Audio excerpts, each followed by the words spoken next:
Hello friends, white board സ്റ്റോറിലേക്ക് സ്വാഗതം. അപ്പോൾ ഇന്ന് നമ്മൾ പോകുന്നത് പുതിയ മലയാള ചലച്ചിത്രമായ മലയാളി ഫ്രം ഇന്ത്യ എന്ന സിനിമയിലേക്കാണ്.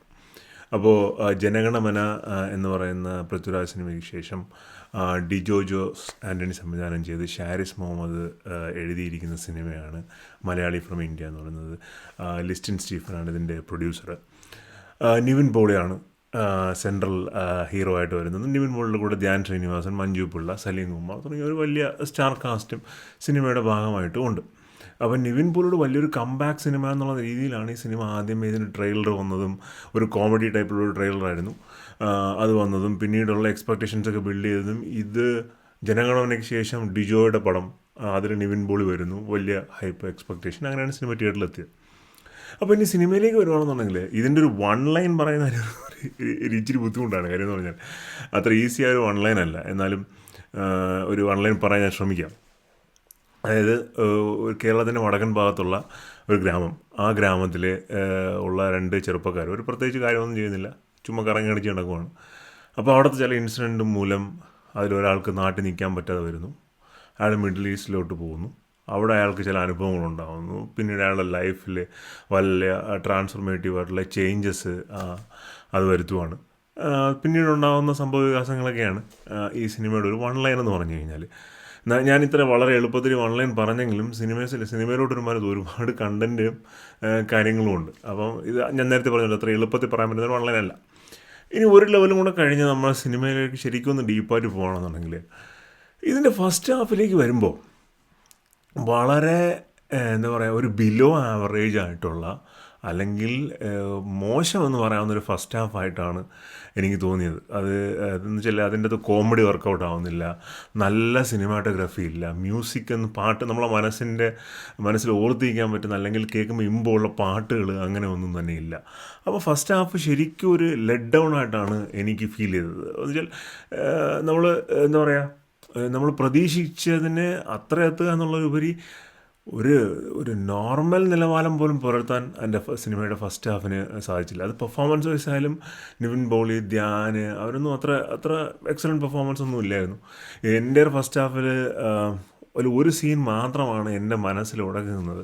അതൊരു രാഷ്ട്രീയ പാർട്ടിയുടെ പ്രസംഗത്തിനിടെ സലീം കുമാർ പറയുന്ന ഒന്ന് രണ്ട് ഡയലോഗുകളും ആ ഒരു സീൻ മാത്രമാണ് നമ്മുടെ മനസ്സിൽ നിൽക്കുന്നത്. ബാക്കിയുള്ളതൊക്കെ വെറുതെ ഒരു എന്തോ എഴുതി വെച്ചിരിക്കുന്ന ഒരു സീനാണ്.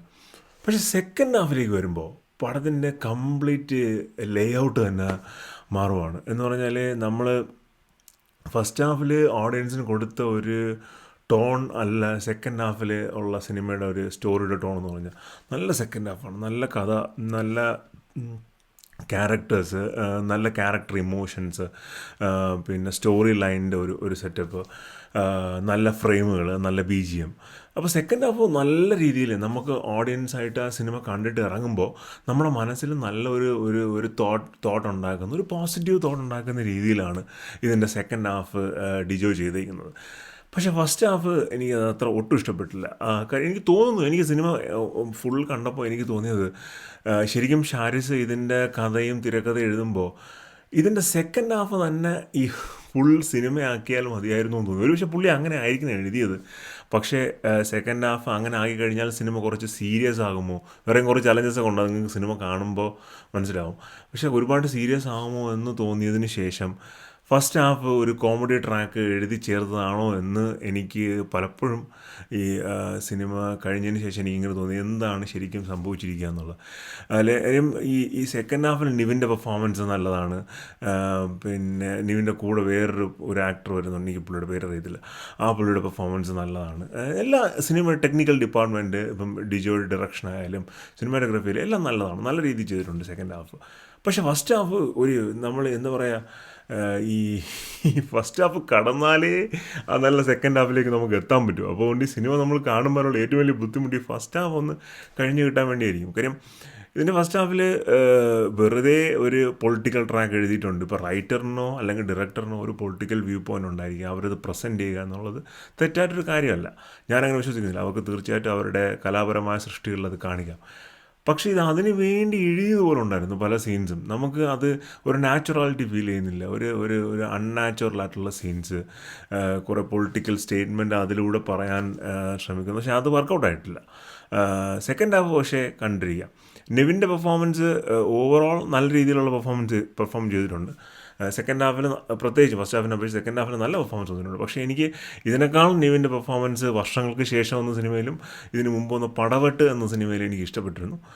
അപ്പോൾ ഇതിൻ്റെ ഒരു ബോക്സ് ഓഫീസ് സ്റ്റേറ്റസ് അല്ലെങ്കിൽ ഇതിൻ്റെ ഒരു കംബാക്ക് മൂവി സ്റ്റേറ്റസ് അതെനിക്ക് അറിയത്തില്ല. പക്ഷെ പടം ഡെഫിനറ്റ്ലി ഒരു വാച്ചബിൾ കാറ്റഗറിയിലാണ് വരുന്നത്. നമ്മുടെ വളരെ കിടിലം സൂപ്പർ അങ്ങനെയൊന്നുമില്ല. ഡിജോയുടെ ലാസ്റ്റ് സിനിമ ജനഗണമന അപേക്ഷിച്ച് നോക്കുമ്പോൾ സിനിമ കുറച്ച് ആ ലെവൽ, ആ ഒരു ജോണറിലുള്ള സിനിമയല്ല, എന്നാലും അത്രയും ടെമ്പോ ഇല്ല, ഒരു കുറച്ച് താന്ന ഇതിലുള്ള സിനിമയാണ്. പക്ഷെ നമുക്ക് കാണാം, സെക്കൻഡ് ഹാഫിന് വേണ്ടിയിട്ട് സിനിമ കാണാം. അത്ര മോശം സിനിമയാണെന്ന് ഞാൻ പറയത്തില്ല, നമുക്ക് കാണാം.